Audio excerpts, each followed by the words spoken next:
Are you interested in the way ancient folklore mingled with Christianity and created a whole new set of double beliefs? If you do, today's your lucky day! This is Black Book by Morteshka.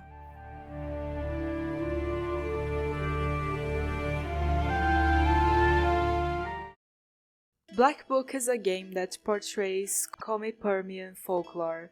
More specifically, how that cylinder morphed when passing by the square hole that is Christianity. It's the good old Christmas Yule story. Pagan holidays transform into Christian holidays, and pagan spirits transform into demons, and so the old traditions continue while wearing the new shiny Christian clothes. The Komi people are a group of indigenous people that can be found in Russia, Ukraine, Estonia, and Finland, and the effort to bring them into Christianity only started in 1365, which I think is really interesting. Like, the church was already super invested in the Crusades and whatever the church does. And meanwhile, these people were just living their pagan lives, not a care in the world. Black Book not only immerses you in their mythology, there's also a type of wikia in-game which explains words and their origins and tells stories about spirits like something your grandma would tell you. But it's not all learn. Black Book is a deck building game where you battle those evil spirits, defeating them with spells. If any of this interests you, get out of here. The game goes for 25 doubloons, which is a bargain considering what you're getting. It has multiple endings, and even though the game is linear, the inclusion of several difficulties and the game being quite long, taking around 25 hours to complete a single playthrough, the replayability is definitely there.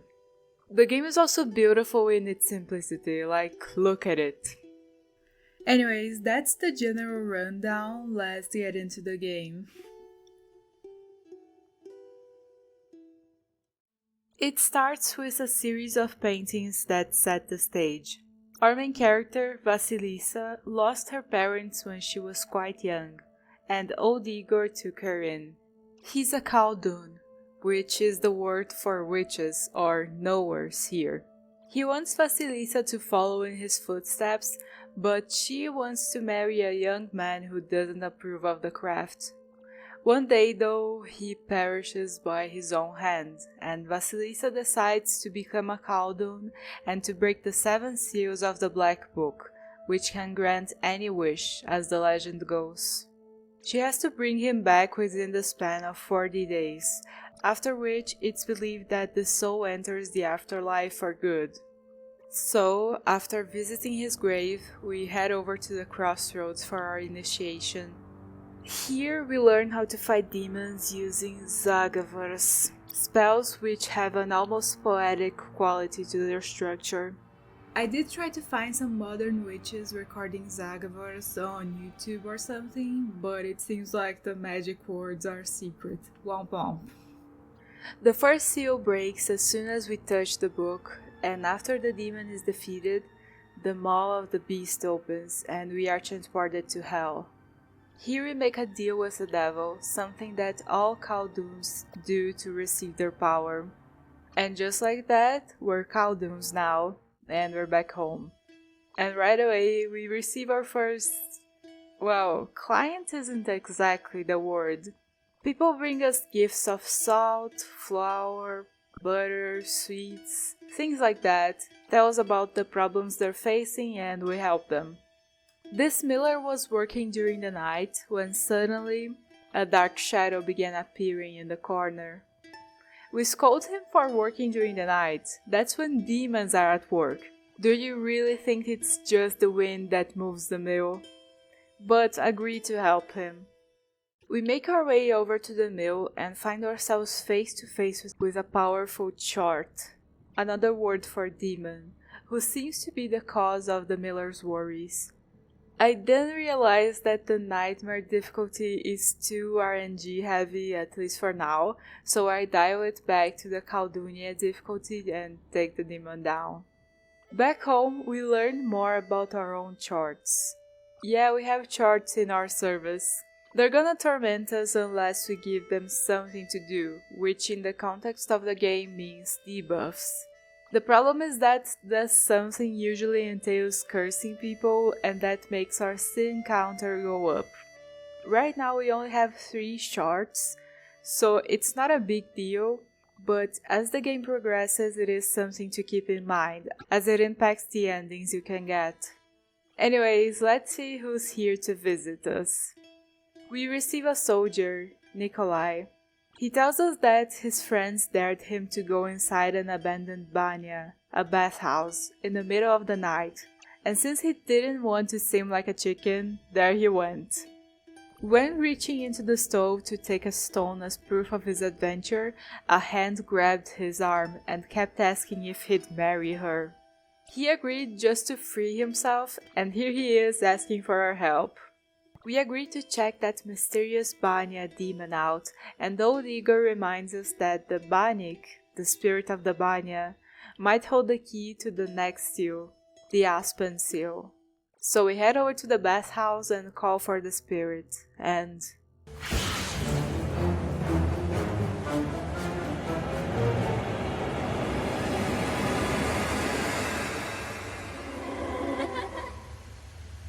Стойте! Не убегайте! Выслушайте меня! Иисусово войско! Vasilisa quickly realizes that this is no common Banik, it's a changeling, a girl who was switched for a log as an infant. More specifically, an aspen log. This is a common notion in fairy tales. The baby gets taken and the family has to take care of the log, or else. The changeling begs for our help to escape the Yabdariha, a female Banya spirit known for stealing children and skinning people. To escape her, the girl needs 3 things: a cross worn by a demon, an enchanted belt, and a Christian name, taken from the Sviatse, a book listing the saints that are commemorated in any particular day. Okay, back home to figure this one out. And we play a few rounds of Dirac while we're at it. The rules go more or less like this. Both players receive 5 cards, and 1 card is drawn face up. That's the trump suit. Any card of that particular suit trumps over any other card, other than higher cards of that same suit, of course. The other suits can only counter cards of their same suit. The players take turns playing the cards. If you don't have a card that wins over whatever your opponent has played, you take the cards and add them to your deck. If you do, the cards are discarded and you fill up your hand. Until the endgame, everyone has to have at least 5 cards in hand. You can also play multiple cards if they're the same face/number, or if it's the same face/number as what your opponent has used to counter your attack. So for example, the trump suit is hearts. I attack you with an 8 of clubs. You neutralize my attack with a 6 of hearts. I'm actually holding a 6 of spades, so I can attack you with it in that very same round, and now you have to defend against 2 cards. The goal is to be the first one with no cards in hand. There are other rules and also how to play in trios or pair against pair, but that's basically it. Yes, this explanation was totally necessary because Dirac is weirdly addicting and you can play it at home or in certain markets, and yeah, like 30% of my gameplay is this.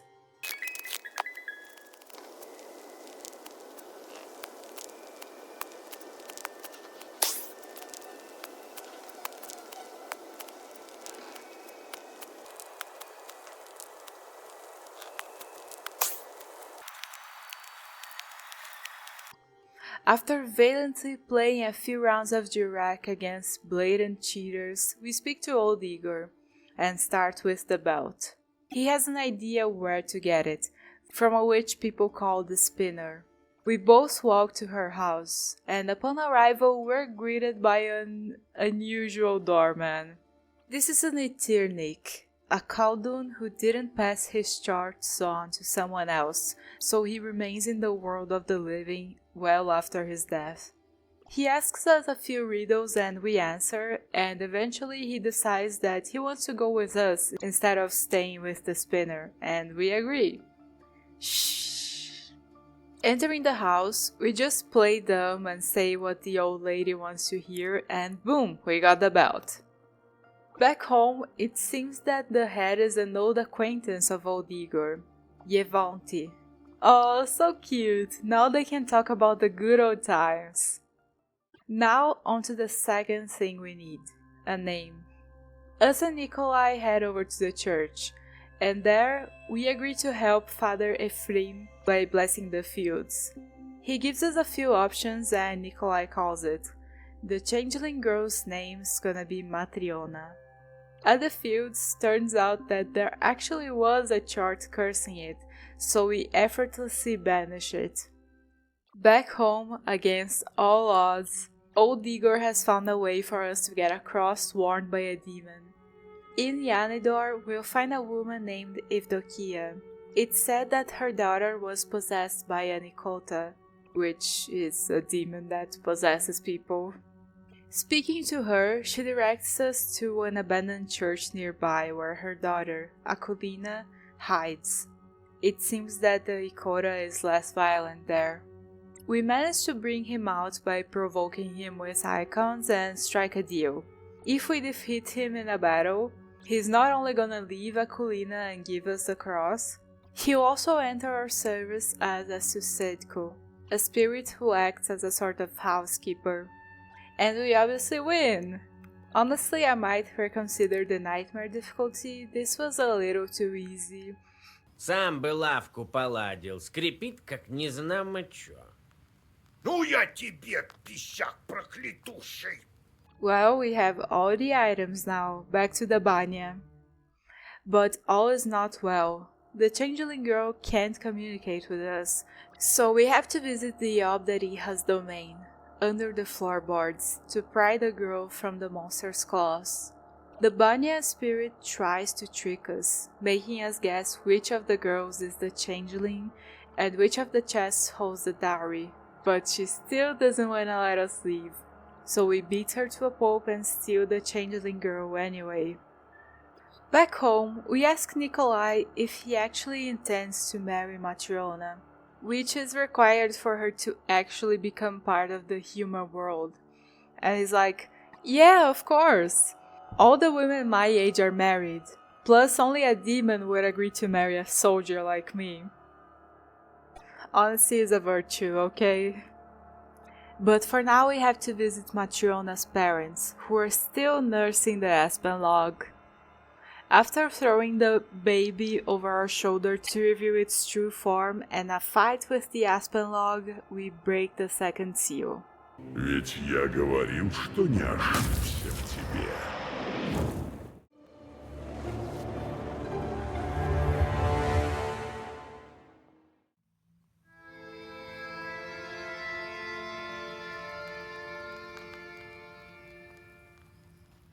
We're back home and we're on a tight schedule here, so we're already thinking about the next seal, the water seal. As if sent by the heavens, Pahom, the owner of a salt factory, comes seeking help, because one of his workers went missing and people have been seeing shadows around the factory. Now, in case you don't know, salt is made from brine, which is like super salty water. So there's a very big chance that we're gonna find our water spirit in this salt factory. We go to the carriage station since the factory is kinda far away, we wouldn't be able to get there on foot. And here we meet Alexander, a skeptic nobleman doctor who puts science over everything else. But the station master says that we won't be able to leave right now, since the only horse they have is throwing a fit. We go take a look and, wouldn't you know it, the Susedko is the one tormenting the horse. We ask what's the matter and the spirit tells us that the color of the animal is wrong. It has to be the same color as the master's beard. So, grey. Maybe the Susedkos have OCD, like, just maybe. We tell him what the problem is and the station master promises to buy a grey horse. The white horse calms down and we manage to continue our journey, after absolutely robbing them at cards. Just to be clear, I don't cheat. There are power-ups that allow you to cheat during the wreck, but I don't use them. I'm simply this good and managed to skin them for 150 doubloons. By the way, Alexander invited us to check on one of his patients. She claims that her husband is still alive and visits her at night. And of course he isn't. It's a demon called Fiery Snake and it doesn't have a spine. Literally. We banished the demon and Alexander is absolutely shook. Anyway, it's not our problem to put your shambles of beliefs back together onto the salt factory. We spend the night there and the next day question the workers. During our investigation, we find a poem the missing worker wrote, and one of his colleagues says that he had said he was getting married shortly before he disappeared. Maybe they just eloped? Yeah, right. Turns out it's a rusalka, a mermaid. We fight her and banish her from the salt box she was hiding in, but there's one slight problem. She took the brine with her, and as I said, you make salt by letting the water in the brine evaporate. So this is kind of a big issue for Pahom here. Plus the water seal didn't even flinch. Back to the Izba, traditional Russian countryside dwelling, we go. Old Igor says that we probably have to talk to Vakul, the master of the water spirits. And for that we need to go to the Devil's Lake. Yay! Now, Pahom said that he gave the proper gifts of bread and vodka to the Vodianoi, but we'll see about that. At the edge of the Devil's Lake, we convinced these fishers to take us to the middle with them, and then...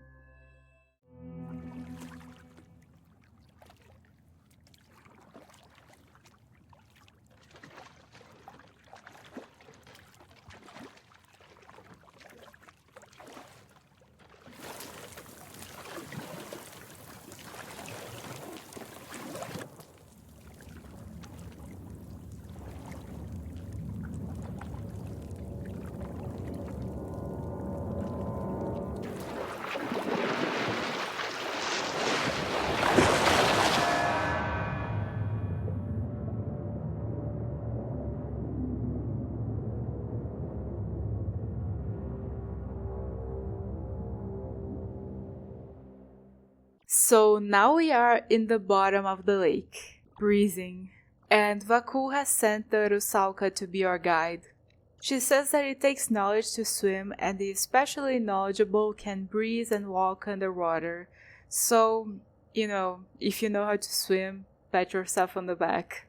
Talking to the mermaid, she realizes that she doesn't remember her own name, and that leaves her in extreme distress. We tell her that will help and ask if there's anywhere she's scared of swimming to. She points the direction and we go investigate. Here we find a broken sledge, a pendant with a name engraved, Evdokia, and a portrait of a girl who looks like her and Pahom. It seems like they're relatives and she was made to attack her own factory. We then visit this underwater graveyard, which I think is really cool. The graves are actually shaped like Izbas and I don't know, it's cute, like you have your own little home as a corpse. I think that the current Slavic graves are really scary. Like I'm not even gonna pull up pictures because they scare me so much. But they're like these huge images of people on stone. And can we just bring this back? This is not creepy, and those portraits on stone are extremely creepy to me. But anyways, beyond the little Izba graves, houses, etc., there's this extended graveyard, and the names here are of the backers, beta testers, etc., etc. I think this is a really cool touch. As thanks for helping her, Evdokia leads us to this cave where the dead are forbidden to enter. And it's such a beautiful place, look at this.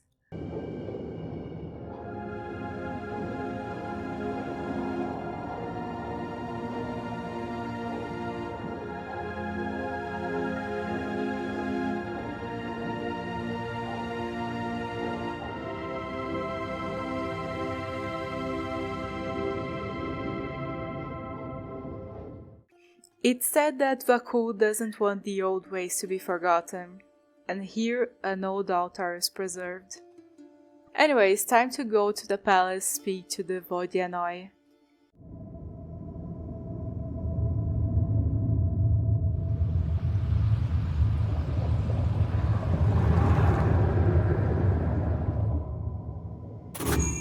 И год от года хуже, год от года хуже. Trying to smooth things over with him, he reveals what the problem is. Other weaker Vodyanois were totally fine with vodka and bread as offerings, but him, Vakul, demands human lives. Pahom promised human lives but didn't deliver, so Vakul took his daughter when she was traveling over ice. But anyways, before any more negotiation, he has a task for us. To go to a pothouse near Vilgort and remind the bandits there that hey, you gotta give Vakul his offerings. So here we go. On our way there, we meet Fedka, a musician who's also on his way to the pothouse as he was hired to play there.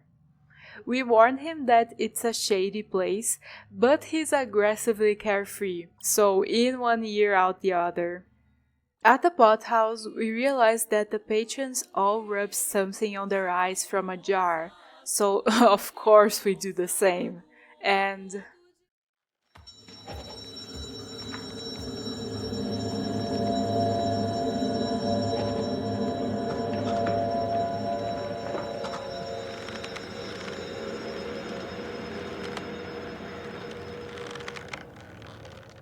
we fight this demon and save Fedka, and also realize that the criminals Vakul wanted us to check on are dead.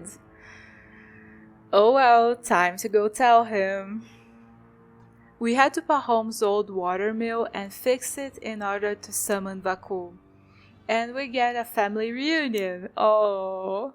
So Vakul is not happy about the bandits, but he's feeling charitable, so we get the seal broken, the brine restored to the factory, and the Rusalka freed for a relatively small price. Yahoo!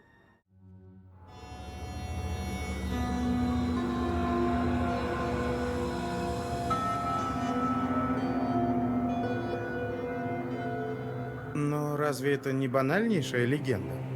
Возможно, но совпадений слишком много. Утопцы про нее говорят, сильна, мол, девка.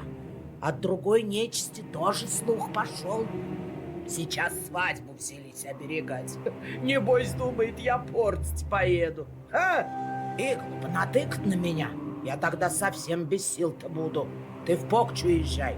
Уж тебя они ждать не будут. У меня есть определенные сомнения. Я видел ее в деле. С такой силой не каждый справится. А надо бы поуверенней быть. Не зря я тебя учила, чтоб на равных быть, и попортишь свадьбу. Будет непросто, но если книга действительно у нее, я наконец смогу приструнить эту силу. Верно, верно. Вот и разузнаешь. А если то правда, все, что пожелаешь, сделаешь-то.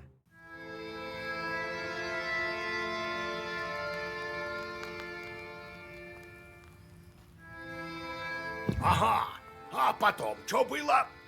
Well, next up is the Seal of the Wolf. Old Igor has to think about it, so we have a bit of time to visit our beloved's grave.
This cutscene is so wow, wow, wow, wow, wow, wow.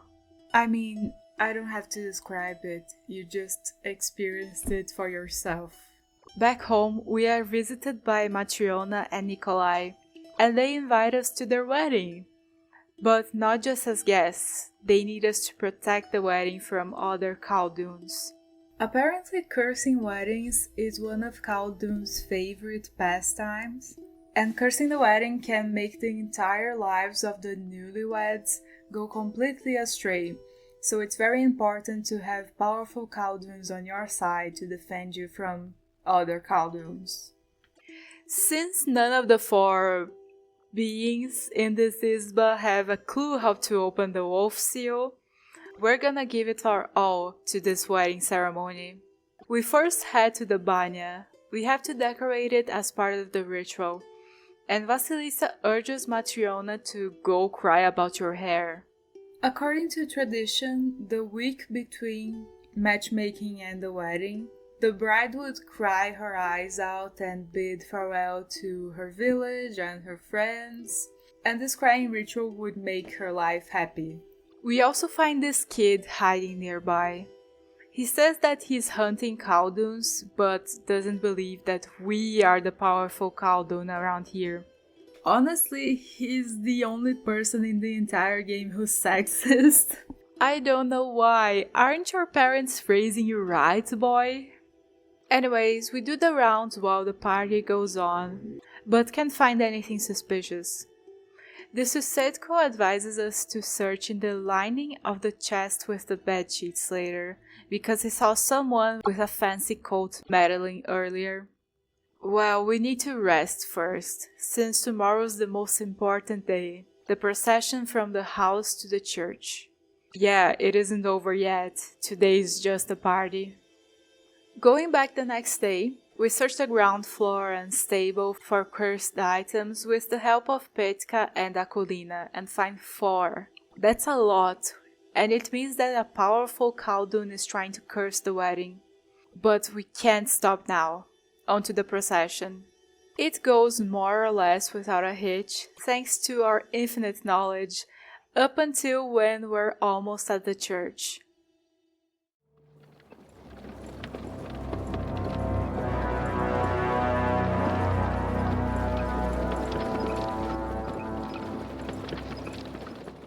Turns out that Alexander, the famed skeptic, is the one trying to ruin everything.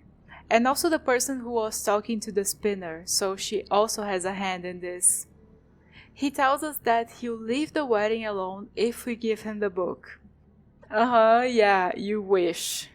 After an arduous battle that includes my most hated enemy buff, Khaldun, which means that if the enemy has less words in his Zagavar, essentially less actions, he goes first.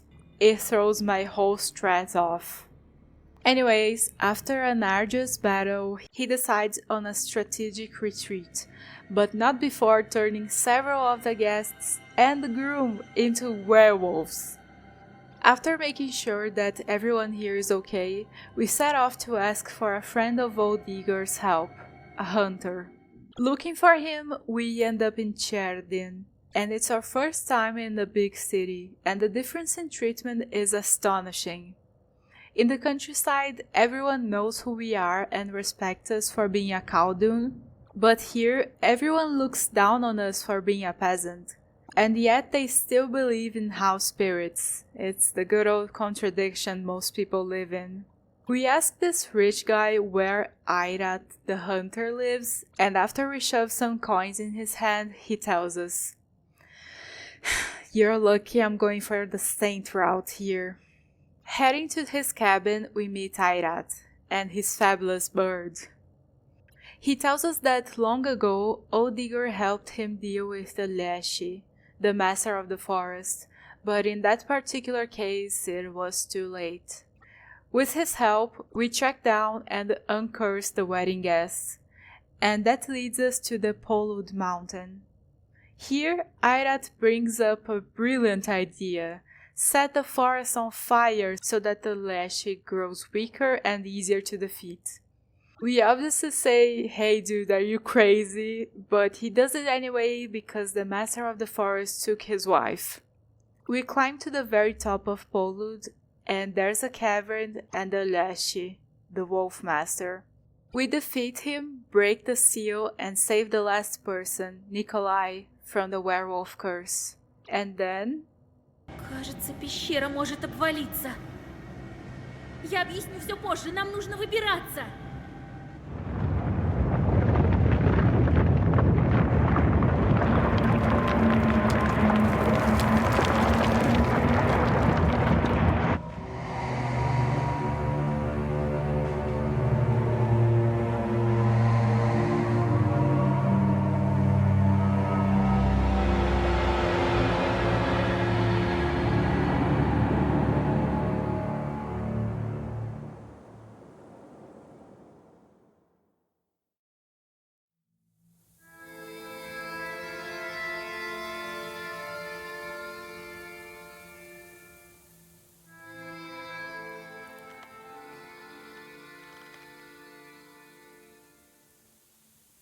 Николай!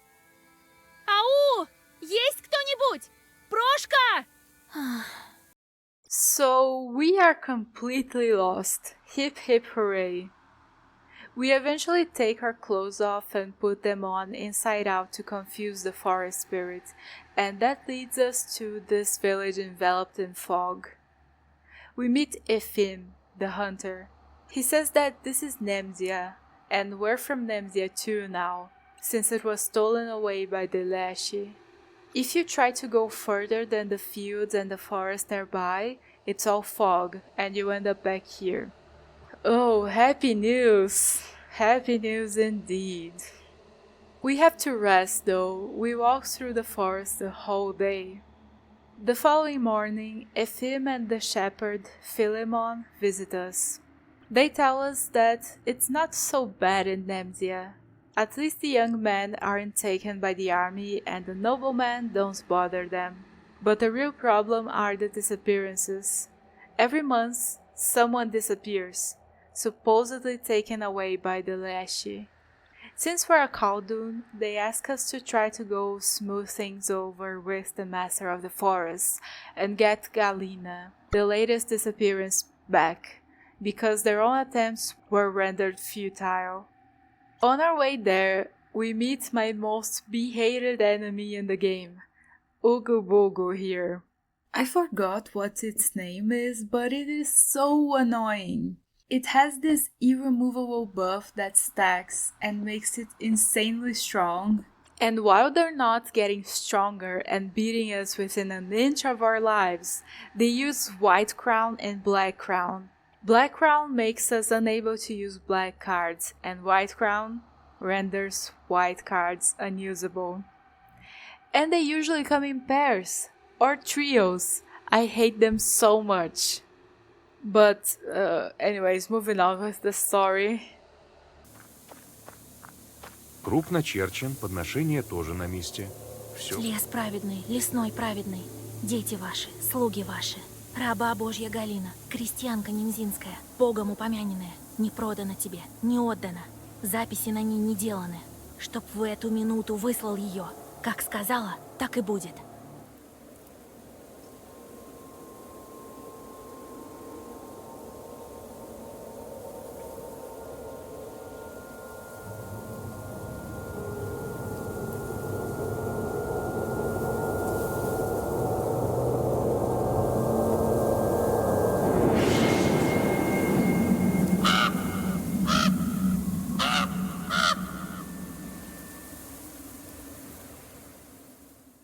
This raven says that he wants to help us save Galina and tells us to go to a tall tree to the south of Nemzia tomorrow. Tomorrow comes, but before we can leave the house, this old lady appears, spewing unsavory things about us and our craft. Again, you're lucky I'm going for the saint ending. Well, time to go, and I guess this has to be it. We untangle the forest magic bit by bit, and then clear the path, and here we find Galina.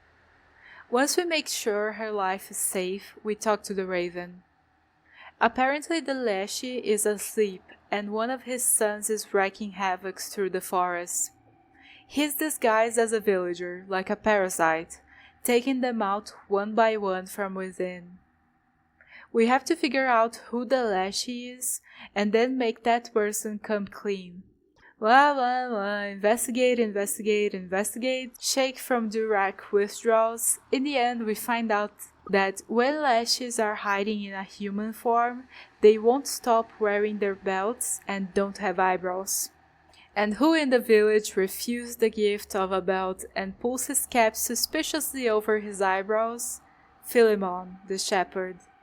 We confront him in front of the entire village and he runs away and we follow suit. He tries to explain how he's actually saving the village, but we beat him to a pulp. He runs away, reveals his final form, and we beat him again, surrounded by the souls of all his victims. But this is not it. We now have to go find and wake the actual Leshy, so he can break the next seal. Oh, there he is!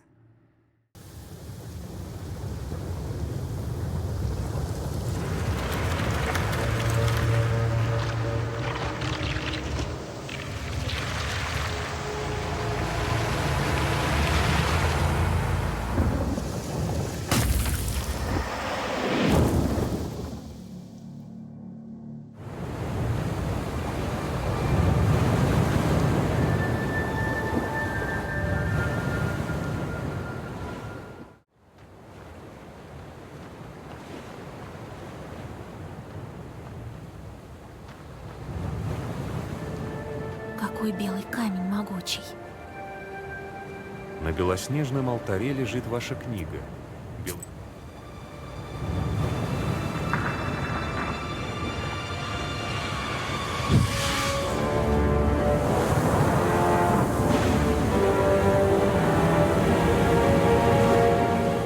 Даже царь Соломон был бы осторожен на моем месте. Ведь что его перстень?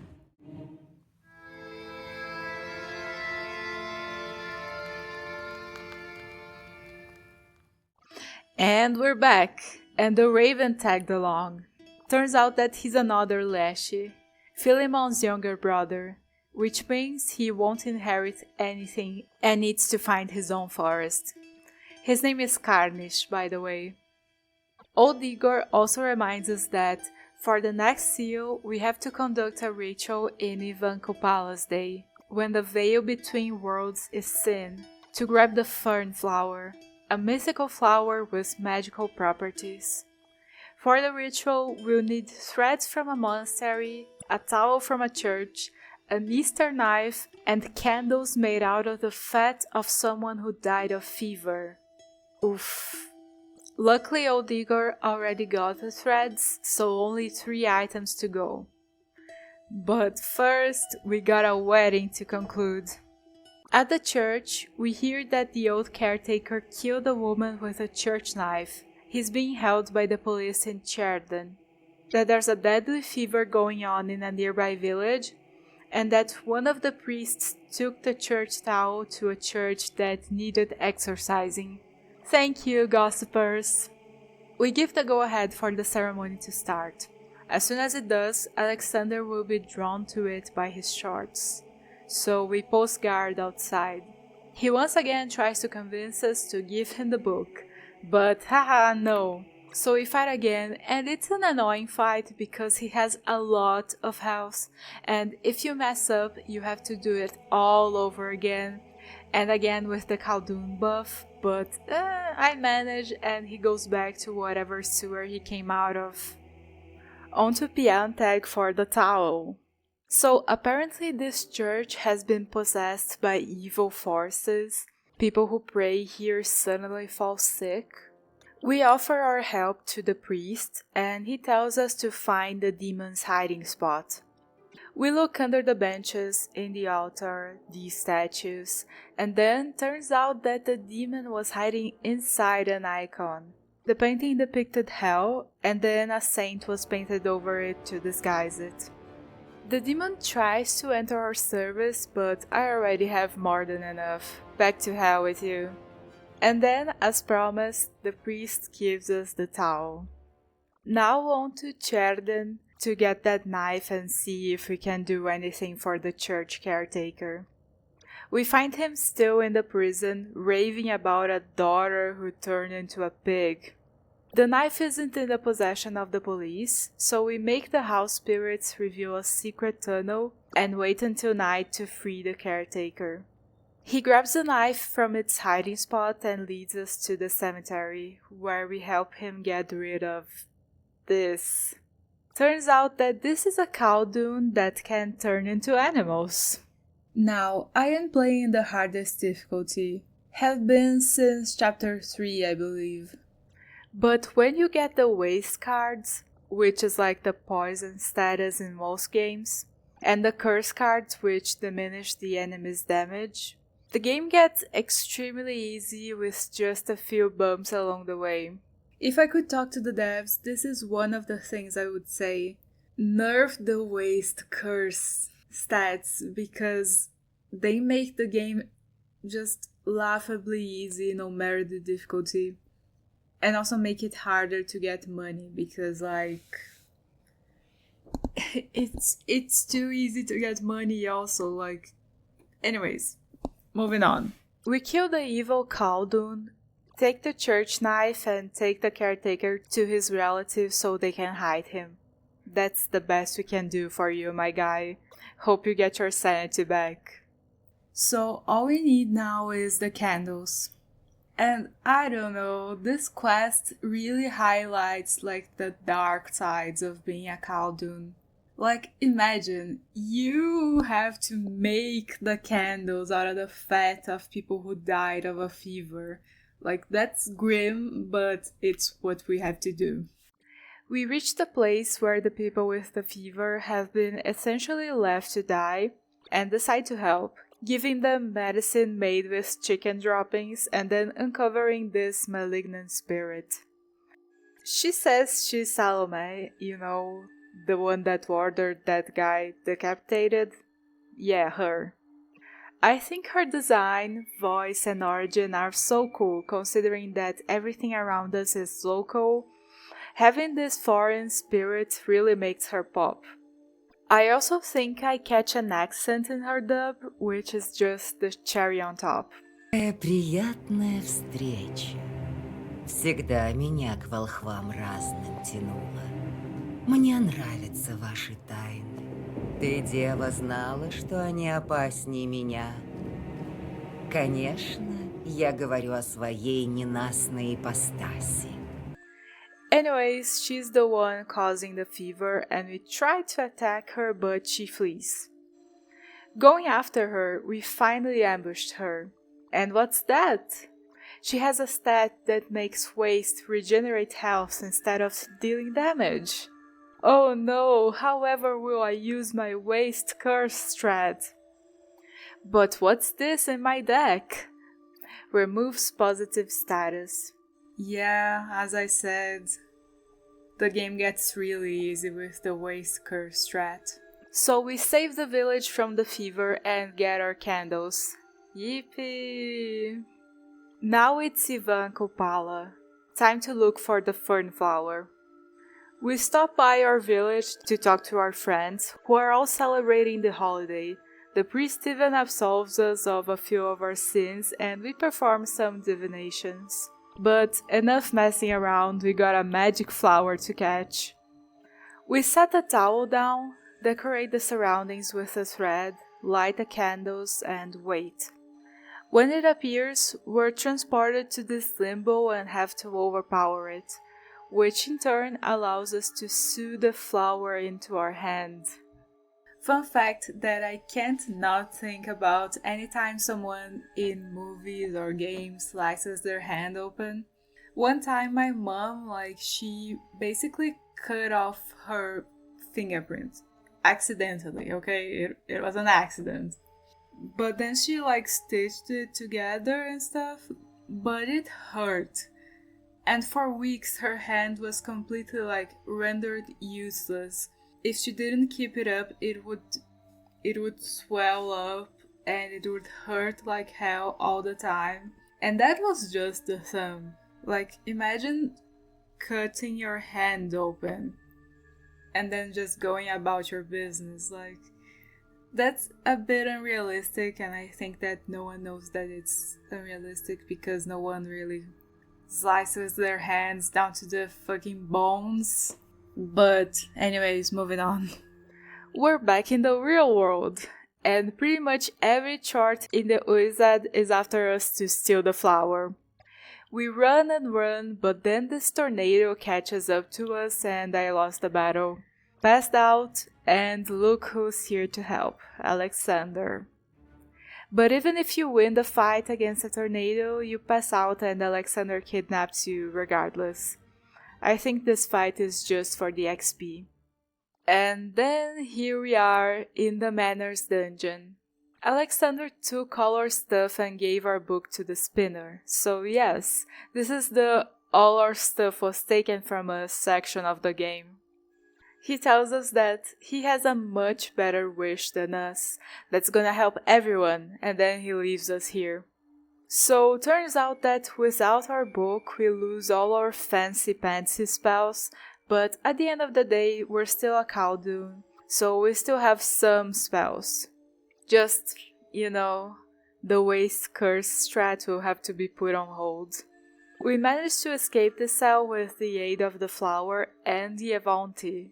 Yeah, he's here. I carry him around with me, like, everywhere. And I guess he beat Alexander when he tried to take him too, and then our evil nemesis didn't want to risk an infection from the undead skull? I don't know. Now, just outside the cell, we can engage in combat with a few charts. And here we can see that all the battles until we get the book back are gonna be puzzle battles. Basically, you're given certain cards and have to put together a very specific Zagarov to win the battle, often with careful building of buffs so that you have just enough power to take the charts out. This isn't the introduction to puzzle battles, but the ones before were like on the way to the places we needed to be, so I didn't get into them until now. Like, yeah, you have to go through several locations before you reach the place where you can progress the story, but I've been skipping them because, like, it's just, it adds to the atmosphere while you're playing, but it doesn't add anything to, me speaking. It would have been just like, ooh, you saw a shadow in the trees, what do you do? Do you flee? Do you read a Zagarov? But like, anyways. Guarding the basement door is this. His name? Pierre. Quel mystère de la magie! Orochimaru, mon camarade. He tells us that the charts in hell have been gossiping. It's said that the spinner has the book, and her wish is for all charts and demons to disappear. Interesting. Now, the usual way you get past Pierre is a battle of riddles like we had with our favorite Etternick, but I had never battled him before, so I decided to try that out this time around. The logic of this puzzle battle is relatively easy, so back to how you go. Leaving the basement, we are greeted by an unusual chart, to say the least. Добро пожаловать. Не знал, что у нашего хозяина сегодня гости. Изволите откушать? Попробуйте эту серую штуковину. Очень вкусно.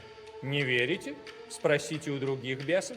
He's very cordial, saying that he didn't know his master had a visitor.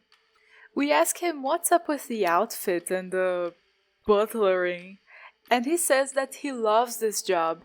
It's much better than stealing milk, and when the other charts realize this, everything will be much better.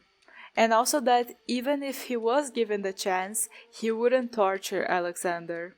This is when the hell, purgatory, heaven, angels and demons logic really starts to fray, because if this guy is a demon fated to hell, then what in the actual scallop is going on? So we're just not gonna think about it too much. Let's just move on. Heading to the study, we finally meet Alexander. engrossed in crafting a perfect wish. We confront him and he tries telling us that old Igor doesn't care about us. Nice try there. And also what his wish is, chartocracy. He hasn't gotten the wording down yet, but it would basically be making charts into servants and do all the heavy work for us, which admittedly is a much better wish than our own. But if you've ever loved someone, or if you've ever met a stubborn person, you know that Vasilisa isn't about to back down from her beloved just like that. We convince Alexander to help us by telling him about the rumors in hell, that the spinner actually wants to wish for all the charts to be gone, and that's obviously at odds with his own wish. He hurries to her Isba and promises to meet us there. We grab our items back and rush out after him. At the entrance to the spinner's house, we see that she enchanted our friends to be her servants. Okay, no one messes with my friends like that. We enter the Isba and keep going through the caves below, where we find a giant spider guarding the way. Now, one of the things that are kind of annoying in Black Book is the pathfinding. Vasilisa will sometimes get stuck, run in circles to finally grab a herb, and here, where we have to run behind the rock and stay still, she'll sometimes start fidgeting, and I have died quite a few times in past playthroughs because she just couldn't stand still. But now I'm pretty good at controlling her, so on to the next section, where we also have to run behind rocks and not get caught by the spider. Same things as I just said about the last section apply. Let's move on.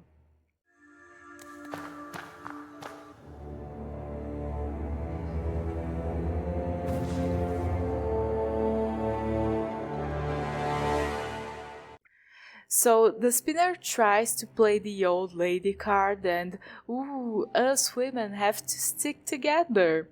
But we don't buy it, and this is when I realized that the last seal requires a caldun to be broken.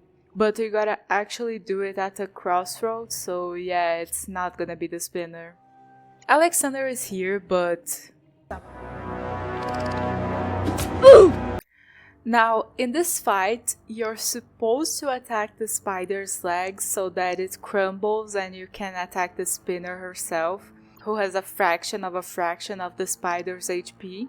But with the waste curse strat, I usually just kill the spider so I can have somewhat of a challenge. Well, okay, book secured, spinner defeated, let's go back home.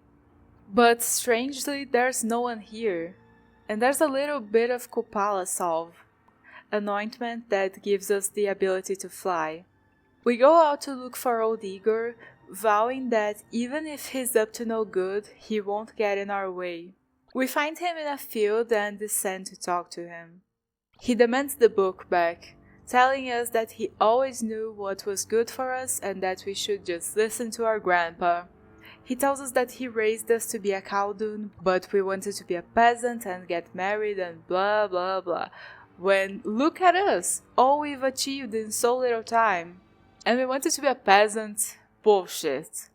We tell him that, we're not gonna give the book back. And we begin fighting. And the good old waste curse strat finishes him pretty quickly. We then jump into the air, and Vasilisa tells him to stop this madness, she'll forgive him, and we'll all just live together like we once did. But... Простишь? Не думаешь, твой жених сам себя убил? Я все делал для тебя, о своем спасении не думал. Не может быть! Только так ты бы стала колдуньей. Нет! Нет! Я так любила тебя и его! Но ты все порушил! Well, damn. That's awful. Maybe you knew it from the start because I said that old Igor wanted Vasilisa to become a witch, but her beloved didn't like it. But from the POV of someone who's playing through the game, it's been like 20 hours since that cutscene, you know? And old Igor wasn't really acting suspicious throughout the game. He's just our grandpa, you know? So yeah, I was absolutely shook the first time around. Now, the second stage of the old Igor fight, it was supposed to be difficult because it has 3 stats: immune to curse, immune to waste, and an irremovable status that says that positive status can't be removed. And yeah, my card to remove positive status doesn't work, but the herbs for it do. So waste curse strat it is.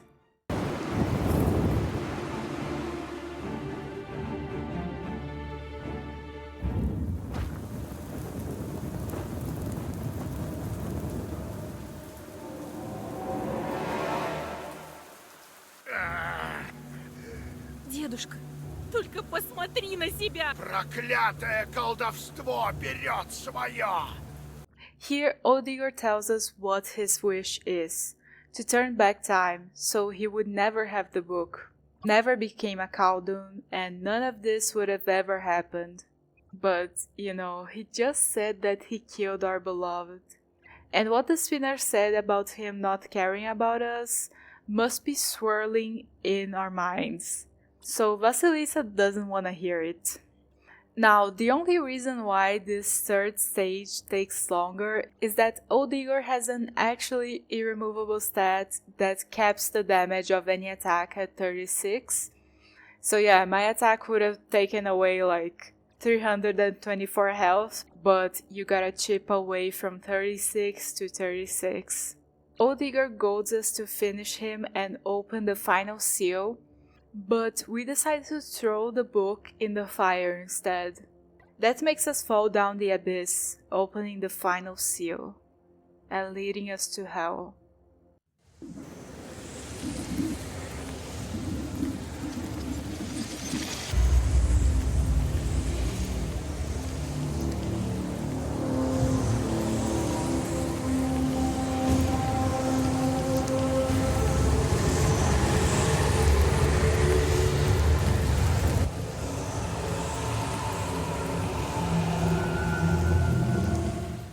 So we're alive?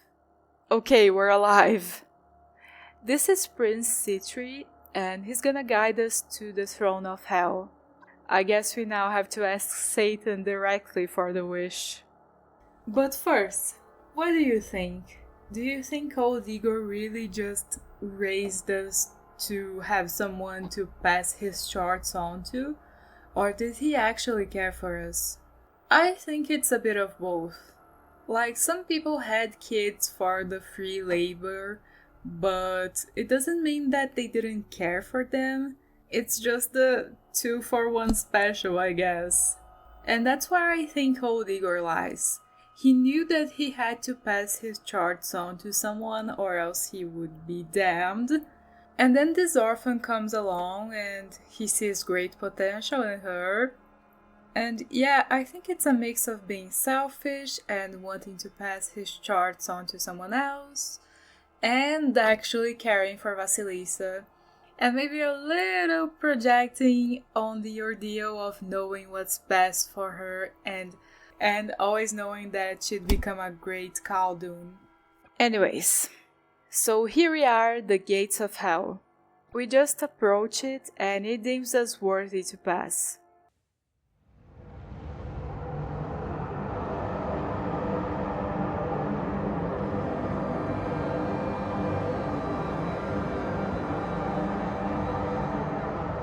Right now, we're heading towards a Sin Toll House, which we're gonna have to pass on our way to Satan. I did everything right, all the sins I got were from sending the charts on tasks, but as far as the story is concerned, I was a saint, so nothing to worry about. Ни одного греха. А что ж настало? Now we have to go through another toll house. Damn. Capitalism taking over hell. Yeah, it turns out that Andromalius didn't go over all our sins. He left out all the murders or like thereof since we were saints. But yeah, we're heading towards the throne of death herself, so she can judge us. On the way, Prince Citri shed some light on the church and hell. Some love torturing sinners, yes, but others only see souls as a form of currency. In the end, they all wanna climb the social rungs of hell. They want power, and are as much prisoners in hell as the sinners. Again, when you start thinking too much about the logistics of hell and eternal suffering, blah blah blah, it starts to crumble in your brain. Well, at least in mine, it doesn't make sense, so let's just keep chugging along. Death lets us pass, saying that we shall meet again quite soon. Right. So here we are, the final stretch. Prince Citri bids us farewell, and we take the road to the throne of hell.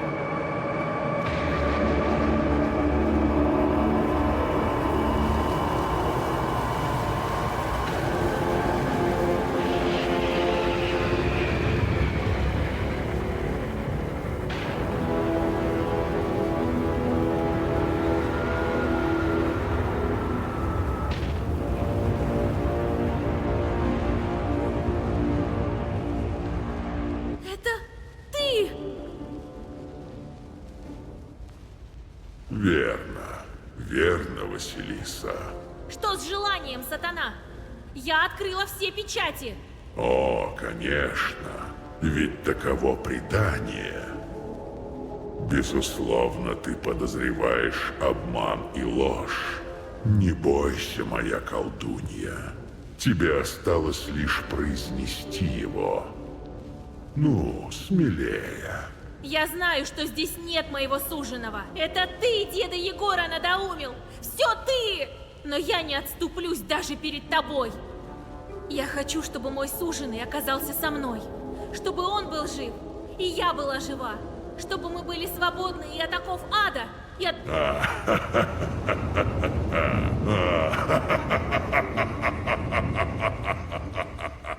Ты мне нравишься, Василиса.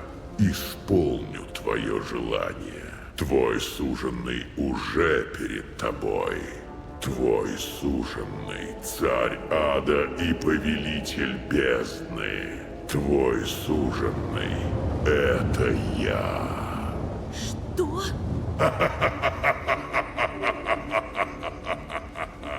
Я не этого желала! Ах, эти мифы, предания. Изменчивые, как песок на берегу безбрежного океана. Я создал черную книгу, Василиса.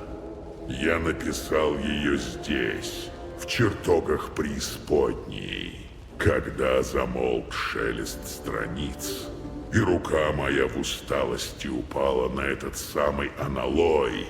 Прогремело пророчество. Кто посмотрит в сию книгу на небе, или на земле, или под землею, и откроет печати ее, тот с желанием в пламень прибудет, и награду достойную в нем обретет. Предание услышали черти и рассказали колдунам. Это было 1000 лет назад. Как думаешь, хорошо не запомнили слова пророчества? Но я и сам удивлен. Я ждал соратника, верного друга, еще одного принца в моем царстве тьмы. Но обрел спутницу, колдунью, силой которой еще не видел ни мир людей, ни мир демонов. Я проделала эту дорогу не зря. Ты всего лишь еще один бес на моем пути! Я выйду из пекла не с пустыми руками. Посмотрим, скрывается ли желание под твоей змеиной шкурой! Damn, so our entire driving motive was a lie. But, I mean, since we're already here, might as well fight the devil. So again, we use the waste curse strat with extra steps because the devil deals really high damage and he can cleanse himself of all negative status, and he's listed as a Khaldun, so if he has less words in his Aghav than us, he goes first. But okay, defeat him after a while and the way clears towards this table. Here we can make a deal with him, but of course we're not gonna. Phase 2 of the fight. This time the Khaldun stat disappears, which, thank God. So we always go first and it's really helpful. Also, all his attacks and buffs use our sin counter as the value, so 35, I can easily tank that. By the way, thinking now, I think a sinless run is totally possible. Maybe not in the highest difficulty, but in lower difficulties, yeah, for sure.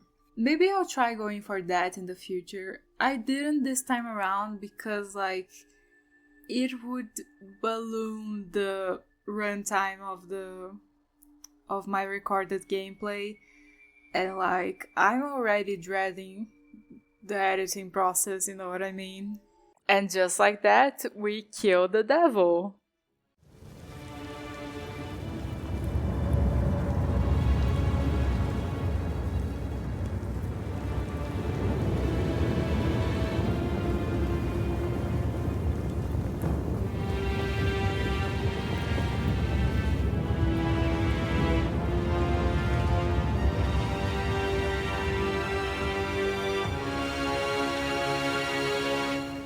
Видно, не суждено мне быть с тобой. Нет никакого желания.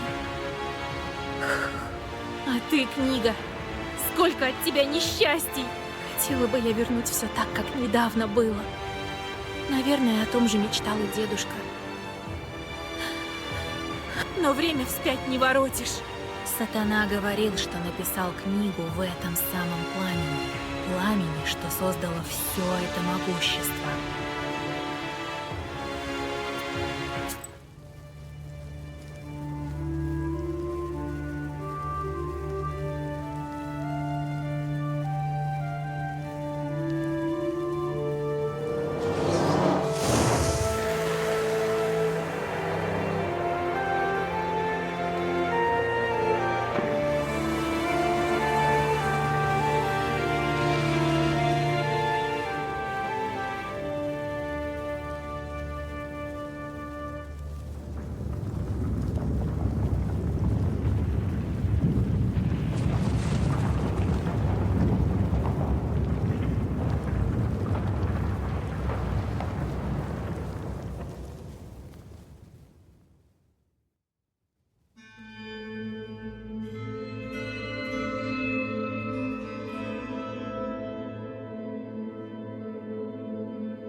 And that's the end of Black Book. And oh right. No, we have one final little afterword. Вот такой вот случай был. Кто видел? Так много, мол, народ-то. В пекло заглянуть можно было. Так и исчезла Василиса. А потом в старой церкви, у Пентегота, один богомаз там жить стал. Петрович его звали, чё ли. Это уже после того, как Красная... Так вот, стал он икону писать. А у него и не выходит ничего. Пусто в аду. Вот чё странно. Про Василису-то я не знаю. Много чего говорю. А с уездом нашим... Сами, небось, знаете-то, чё стало. Так вот в Вильгарте потом и в Чердане зажили хорошо. Колдунов-то не стало, нечисть тоже пропала. Вся или не вся. Говорят, в лесах где-то еще снуют шишиги. Да и тех пойди отыщи. Василисины товарищи-то, Петька, стал охотиться на бесов всяких да колдунов, что остались. На чистую воду их выводить. Про Акулину тоже слышно было.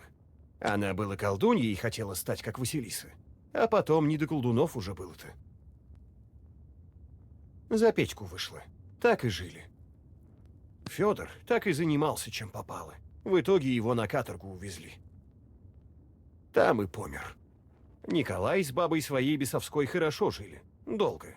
Даже советская власть им была нипочем. Ну, как заговоренная. А Карныш в роще-то и зажил. Говорят, много кому помогал, да. Ну вот случай был. Помог на войне-то парню. Уберег... Ладно, еще черепушка у нее была. Искали ее, чтоб схоронить. Так и не нашли. Сгинула. Бес его знает куда.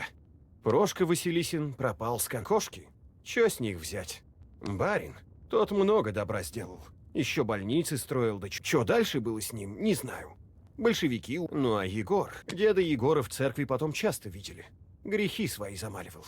Может, и Василиса его простила. Так вот он, на фотографии села-то.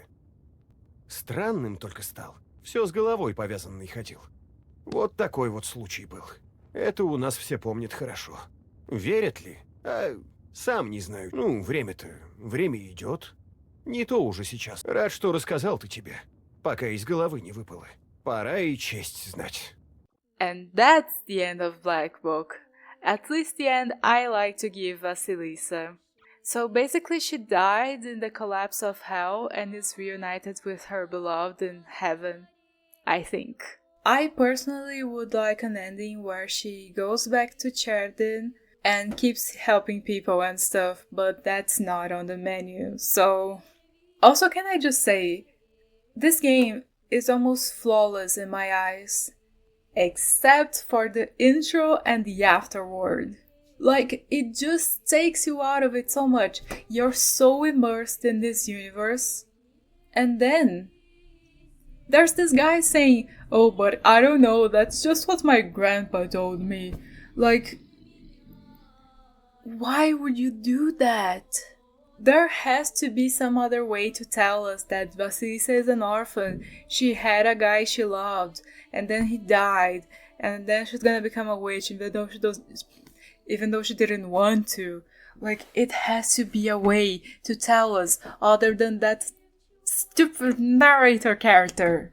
And yeah, it's cool to know what happened to everyone, but like, not at the expense of, just being so cozy in this universe and immersed, and then being taken out of it just like that. Now, of course, there are other routes and other endings. There are a lot of choices throughout the game. And also I left a lot of content out. Each sidekick has like a side mission where they can get a buff and you can explore more of their story.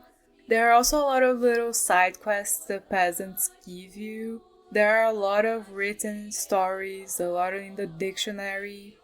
Basically, even if you've been hanging on to my every word, you've probably only seen like 35% of what the game has to offer. And I'm gonna say it again, a lot of that content and that value is in the immersion. You really feel like you're there, you know what I'm saying? The folklore, the people you meet, this is one of my favorite games and I highly recommend you play it for yourself. Reading about folklore can sometimes be really like whatever, but these devs made that experience like an experience, you know. It's not boring at all because you're living through those legends. By the way, unrelated to that, but I was checking out the other endings on YouTube because I kind of forgot exactly what happened in each of them.